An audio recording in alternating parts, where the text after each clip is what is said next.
Mga kabasyong, nandito ako sa Ambalete, Pugo La Union. So nag-rescue 16 valve for AF. So nagpalit ako ng ito, ang dumi, grabe. Tinaktak ko kanina sa aking yan, kita nyo. Yan. Sasuggest ko na kay owner na palinisan yung tangke. Pinalit ko yan.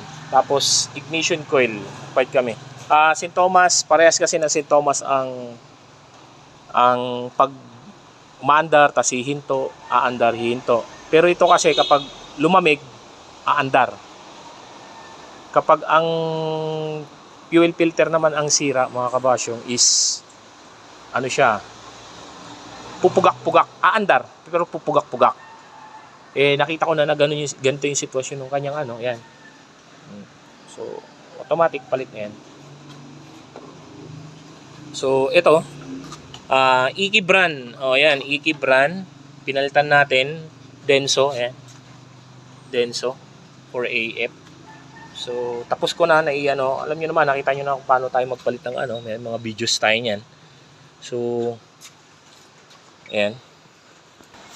So ayan, dito kami sa court. Ito si Kabasyong from Urdaneta.